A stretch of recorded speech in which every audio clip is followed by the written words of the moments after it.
Despite the government struggling with ensuring adequate development expenditure in the first 6 months of the fiscal year and major economic indices painting a bleak picture of the national economy, the central bank says the situation is still under control.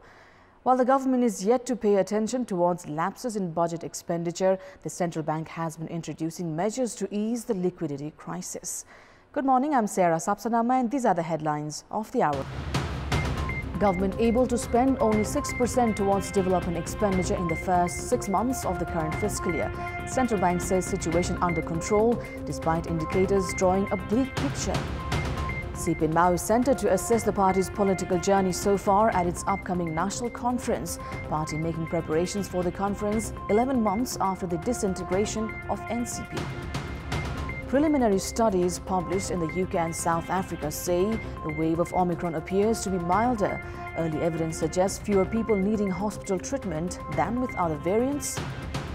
And Liverpool reached the semi-finals of League Cup for the first time since 2017 after defeating Leicester City in a penalty shootout. Chelsea and Tottenham also advanced into the last four. Reports of the first 6 months of the ongoing fiscal year have identified weaknesses in implementation of the budget. The government has spent only 6% towards development expenditure in the first 6 months.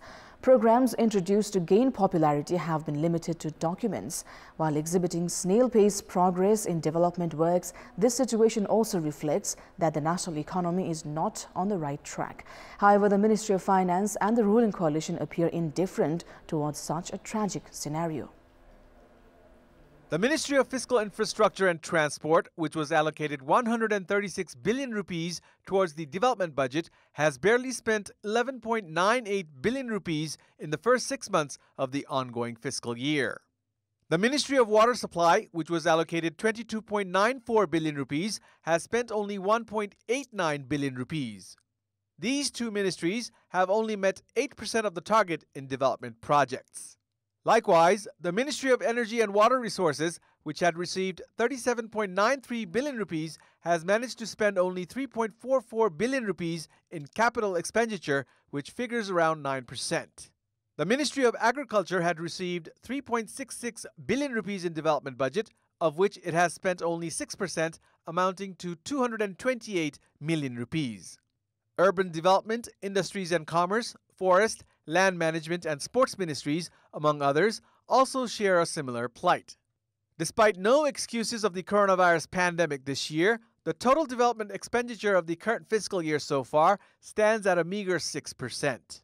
With only around 6% of the development budget spent in the first half of the fiscal year, it is clear that the government has failed in ensuring sound capital expenditure. In addition to that, programs supposed to conclude in the ongoing fiscal year have remained stranded. Minister for Finance Janardhan Sharma had assured of taking the monthly expenditure to 10%. However, initiatives included in the budget such as soft loans for small and cottage industries, women-led entrepreneurial ventures and industries, and for individuals returning from foreign employment have remained limited to documents. Likewise, plans to provide loans without collateral in the manufacturing sector have made no progress. Despite amending provisions in the budget introduced by the previous government, failure to ensure sound implementation has led to crisis in the financial and economic administration of the country. Struggle in meeting targets set for development expenditure has caused delay in development works.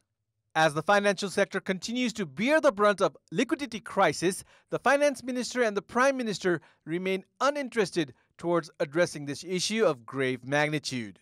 It seems impossible for the government to spend the remaining 94% towards development budget in the remaining 6 months of the fiscal year. The trend of dilly-dallying throughout the fiscal year and releasing billions of rupees only towards the end of it is against good governance and the best interests of the public and the nation. Now, despite indicators of the national economy drawing a bleak picture, the central bank has said that the situation is still under control. With the national economy in a recovery stage after the coronavirus pandemic, Governor of Nepal Rashtra Bank Mahaprasad Adhikari has termed changes in a few indicators normal. Governor Adhikari has said that the banking and financial institutions, BFIs, were feeling the heat with the increase in import and interest on loan during the economic revival phase. Saying the BFIs were not at their worst yet, Governor Adhikari added that preparations were underway to flow 92 billion rupees in the market to ease the liquidity crisis. The central bank has claimed that it had introduced provisions including restricting foreign currencies for the import of silver and mandatory requirement of up to 100% margin when opening letter of credit LC for the import of few goods, except of significant nature to increase the foreign exchange reserve.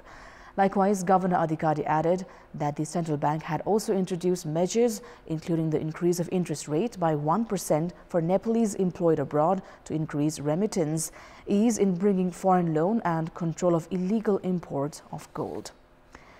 In our Public Voice segment, we've asked people in all the 7 provinces why has the government failed in using the development budget. Let's take a look at what they had to say.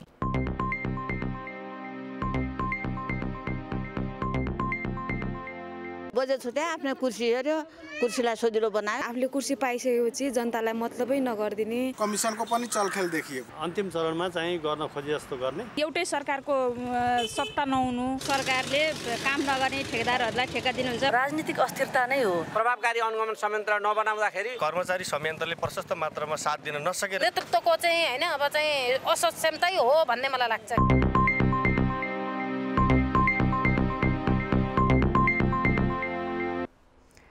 CPN Maoist Centre is to assess the party's political journey so far at its upcoming national conference. Informing about the national conference, which is set to begin this coming Sunday in Kathmandu, party spokesperson Krishna Bahadur Mahara has said that the conference will evaluate the party's political performance from the insurgency period to the fragmentation of the Nepal Communist Party. He further went on to add that the open discussions are to be held in regards to the party's achievements and weaknesses. The national conference of the ruling coalition partner CPN Maoist Centre is scheduled between 26th to 28th of December. According to the party, a total of 1,533 representatives are to attend the conference. The event, which is to hold dialogue among leaders in regards to party policies and principles, is also to discuss about its leadership. Having returned to its previous identity of CPN Maoist Centre after the disintegration of Nepal Communist Party, the party has expedited formation of its entities at all tiers of wards, provinces and the centre to suit the federal structures, laws and regulations. Leader Harka Bahadur Nemwang has been elected the chairperson of Province 1 Committee of CPN Maoist Centre. The party's election committee informed that Nemwang garnered 169 votes to secure the win, while his nearest rival Muksahang Menyangbo claimed 64 votes. 3 vice chairpersons, Manikumar Sampang, Dewan Chamling and Shivakumar Dandi, have also been elected to the committee. Ganesh Upreti has also been elected the secretary of the committee.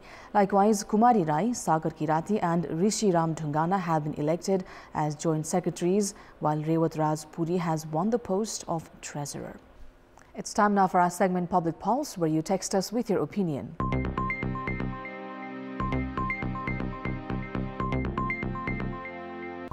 The question is, what should be done to improve the quality of community schools? Your options are A. Improve curriculum, B. Hire skilled teachers, and C. Parents should raise monitoring. The voting is on. Type NEWS, select your option A, B or C and send it to 34001 to share your opinion with us.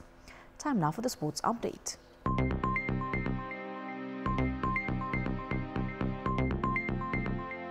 6 board members of the Cricket Association of Nepal CAN, who had issued a note of dissent on the action against players, including Captain Gyanendra Malla and Vice Captain Dipendra Singh Aidi, have alleged the National Cricket Governing Body of operating against regulations and procedures. Organizing a press meet yesterday, central members Chumbi Lama, Rishi Ram Gautam, Amit Bir Pandey, Karan Mahatara, Muhammad Daud Ansari and Sanjay Raj Singh have demanded the withdrawal of action against the players. The 6 board members have alleged CAN, which had taken disciplinary actions against players for violating the code of conduct or failing to operate on the basis of rules and regulations.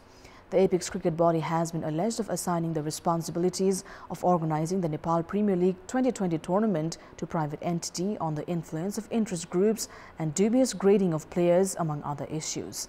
The members have further added that they were compelled to make the grievances public as the leadership had remained indifferent towards their repeated objections in regards to the arbitrary operation of the entity.